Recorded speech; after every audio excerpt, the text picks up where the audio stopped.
આમોદ સ્વચ્છ ભારત અભિયાનને ચૂથરા ઉડાડતી નગરપાલિકા આંગણવાડી મામલતદાર કચેરી અને પોલીસ કોતર પાસે ગંદકી દારૂ બિયરની બોટલોનો ઢગલો।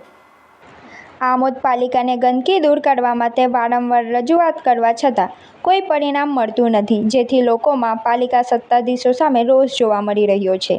આમોદ નગરપાલિકા તંત્ર જાણે સ્વચ્છ ભારત મિશનના ધજાગરા ઉડાવતું હોય તેમ લાગી રહ્યું છે। જાણવા મળતી માહિતી મુજબ આમોદ પાલિકાના વોર્ડ નંબર 6ના સદસ્ય કમલેશ સોલંકી દ્વારા મુખ્ય અધિકારી તેમજ સેનેટરી ઇન્સ્પેક્ટરને આંગણવાડી પાસે ફેલાયેલી ગંદકી દૂર કરવા રજૂઆત કરી હતી, પરંતુ પાલિકા સત્તાધીશોએ કોઈ ધ્યાન આપતા નથી, જેથી પાલિકા સદસ્યએ પાલિકા તંત્ર સામે રોષ વ્યક્ત કર્યો હતો। અત્રે ઉલ્લેખનીય છે કે આમોદ નગરની ગંદકી દૂર કરવા માટે આશરે 40 લાખના ખર્ચે નવું જેસીબી તેમજ ડોર ટુ ડોર કચરો ઉઘરાવવા માટે આશરે 30 લાખના ખર્ચે 3 છોટા હાથી ટેમ્પા લાવવામાં આવ્યા છે, છતાં નગરમાં જ્યાં જુઓ ત્યાં ગંદકીનું સામ્રાજ્ય નજરે પડી રહ્યું છે, જેથી આમોદ નગરપાલિકા શાસકોના અણધડ વહીવટથી લોકો ત્રાહિમામ પોકારી ઉઠ્યા છે। ત્યારે આમોદ પાલિકાના સત્તાધીશો પોતાની નૈતિક ફરજ સમજી આંગણવાડીની ગંદકી દૂર કરશે કે પછી તેમની માનસિકતા પ્રમાણે જ રહેશે તે જોવું રહ્યું। આંગણવાડી પાસે ગંદકીમાં દારૂની ખાલી બોટલો તેમજ બિયરના ટીન જોવા મળતા પોલીસની કામગીરી સામે સવાલો। આંગણવાડી પાસે ગંદકીમાં દારૂની ખાલી બોટલો તેમજ બિયરના ટીન જોવા મળતા દારૂબંધીના પણ ધજાગરા જોવા મળ્યા હતા। અત્રે ઉલ્લેખનીય છે કે આમોદ નગરના વોર્ડ નંબર 6માં આવેલી આંગણવાડી કેન્દ્ર નંબર 3ની નજીકમાં જ પોલીસ સ્ટેશન આવેલું છે, તેમજ બાજુમાં જ મામલતદાર કચેરી પણ આવેલી છે। ત્યારે ગુજરાતમાં દારૂબંધી હોવા છતાં વિદેશી દારૂની બોટલો જોઈ પોલીસની કામગીરી સામે સવાલો ઊભા થઈ રહ્યા છે। આંગણવાડી સામે જ દારૂની બોટલો જોવા મળતા કુમળા મનના બાળકો ઉપર તેની શું અસર થશે તે વિચારવું રહ્યું।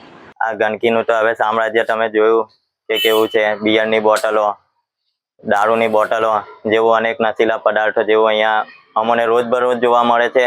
હવે તે કોણ નાખી જતું હોય, કોણ પી જતું હોય તે પણ અમને ખબર નથી। અહીંયા જ રહીએ છીએ, આટલો બધો કચરો હોવા છતાં કોઈને દેખાતું નથી। રોજ ડોર ટુ ડોર સેવા આપે છે, તે ડોર ટુ ડોર સેવા અહીંયા દેખાતી નથી, એ પણ આપણે જોઈ શકીએ છીએ।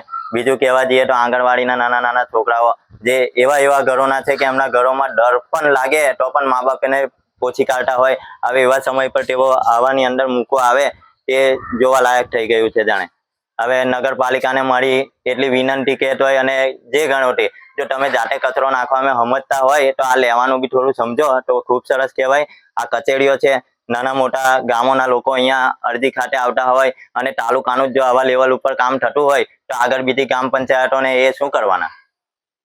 કહેવાય છે કે આમોદ નગરપાલિકા ફક્ત ફોટો સેશનમાં જ આગળ છે। ફોટો સેશન જ નહીં, એ આપણે જોઈએ છે કે કચરો નાખતા પ્રમુખ, ચીફ ઓફિસર જે આપણા ગામના ધણી જેવા કહેવાય, એ લોકો જો આવું કરતા હોય તો બીજા નાના મોટા કર્મચારીઓ બીજા શું કરવાના?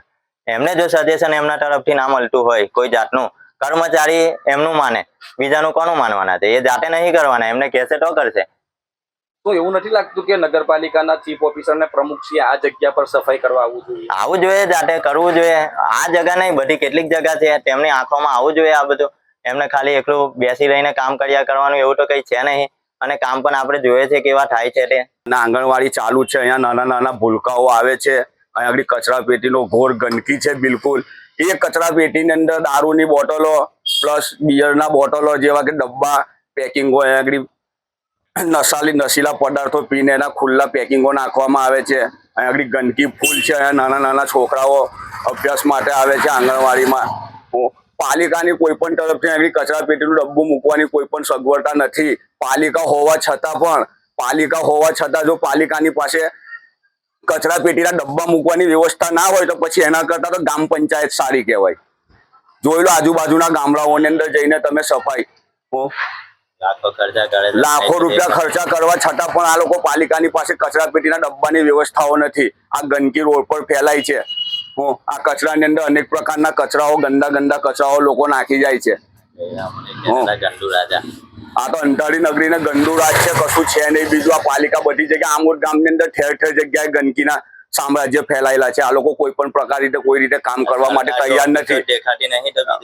ને આજુબાજુ સરકારી ઓફિસો છે, 52 ગામની ઓફિસ છે, મામલતદાર, પોલીસ સ્ટેશન છે, આ બધું છે, હોવા છતાં પણ આવી ગંદકી અમારે વેઠવી પડે છે। અહીંયા આગળ આમોદ નગરપાલિકા વોર્ડ નંબર 6ની અંદર મિશ્ર આંગણવાડી નંબર 3ની નજીકમાં આમોદ નગરપાલિકા ના થકી કચરાના ઢગલા યોગ્ય રીતે સેનેટરી ઇન્સ્પેક્ટર સેનેટરી વિભાગની અંદર એસઆઈને જાણ કરવા છતાં, મુખ્ય અધિકારીને જાણ કરવા છતાં અને વહીવટી તંત્રના ગ્રુપની અંદર મેસેજ વારંવાર મૂકવા છતાં પણ આવી જગ્યાઓ આંગણવાડીની અંદર નાના બાળકો અભ્યાસ કરવા માટે નંદની ઘર તરીકે સરકારશ્રી દ્વારા ચાલે છે આંગણવાડી, ત્યાં જતા હોય છે, જેની ઉંમર વય મર્યાદા 1 થી 5 ની અંદર હોય છે. એટલે આપણે શારીરિક રીતે સમજી શકીએ કે એમનું શારીરિક બળ એટલે ઇમ્યુનિટી પાવર સૌથી ઓછો હોય છે.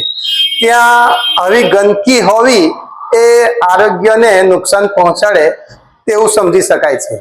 તેથી અમે વારંવાર આ નગરપાલિકાના તંત્ર અમારા ચાલતા ગ્રુપની અંદર આવું અમે વારંવાર આક્રોશજનક ભાષાની અંદર મુખ્ય અધિકારીને એસઆઈની આંખો ખુલે તથા જે તે જવાબદાર વ્યક્તિઓ આવું નાના બાળકોના ભવિષ્યને ધ્યાનમાં રાખે, જ્યાં ચાલે છે આંગણવાડી ત્યાં ગંદકી ન હોય, દુર્ગંધ ન મારતો હોય તો શાંતિથી બાળક આવી જઈ શકે. અને ત્યાં કોઈ માની લો કે ગંદકી છે, ત્યાં બળદ ગાય કે કોઈ પણ ઢોર ઢાંકર જો ત્યાંથી ગંદકીને ત્યાં આગળ ચરવા આવે તો ત્યાં નાના બાળકોને અવર જવરમાં ક્યારેય જાનહાનિ ન થાય તે હેતુસર અમે વારંવાર એમને ધ્યાન દોરતા હોય છે કે માની લો કે ત્યાં કચરો પડેલો છે ને ત્યાં ગાય ચરવા આવે કે એવું આવે અને બાળક ત્યાંથી જતું હોય અને જો કદાચ એને ભેટી મારી દેશે તો જાનહાનિ થઈ શકે છે.